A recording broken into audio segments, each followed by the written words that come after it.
What's something only kids who grew up poor would understand? The art of the calculator shuffle at the grocery store. When I was 10, my mom would hand me a battered calculator at the entrance of Save Mart. My job was to add up everything we put in the cart, rounding up to account for tax. We had exactly $43.67 to spend each week. Not $44, not $43. Exactly $43.67, because that's what remained after rent, utilities, and my mom's bus fare to her 2 jobs.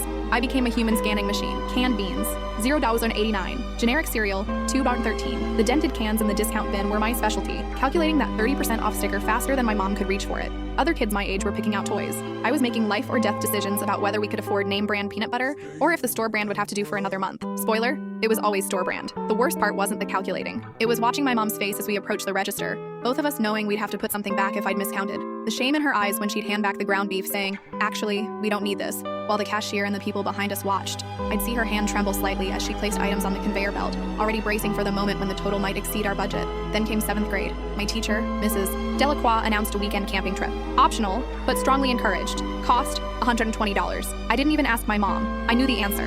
I'd watched her choose between her own medication and my school supplies too many times to burden her with this. But my best friend Tenley wouldn't let it go. "Just ask," she kept saying. "Maybe they have payment plans." Tenley lived in a house with a pool. Her parents bought her a new phone every year. She had no concept of what $120 meant to my family. That was 2 weeks of groceries. That was my mom's emergency fund for when the car inevitably broke down. When Mrs. Delacroix asked who was attending, I stayed silent. 17 kids raised their hands. Tenley raised hers, then looked at me expectantly. "My family has plans that weekend." I lied. Mrs. Delacroix smiled. "That's too bad. Well, there's always next year." There wouldn't be a next year. There was never enough money for optional anything. The day before the trip, Mrs.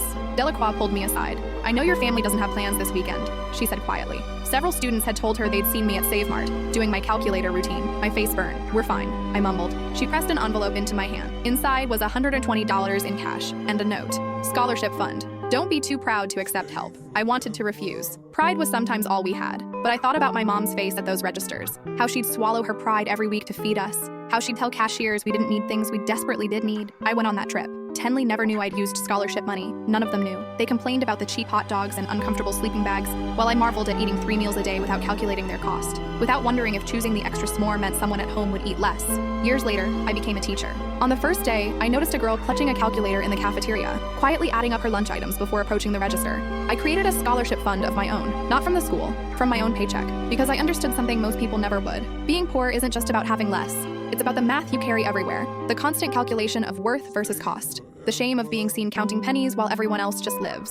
That girl is graduating next month. She's the first in her family going to college. Last week, she told me she wants to be a teacher too. I handed her an envelope. Inside was enough to cover her first semester's books and supplies. "Scholarship fund," I said. "Don't be too proud to accept help." She cried in my classroom for 20 minutes, not from sadness, but from finally being seen.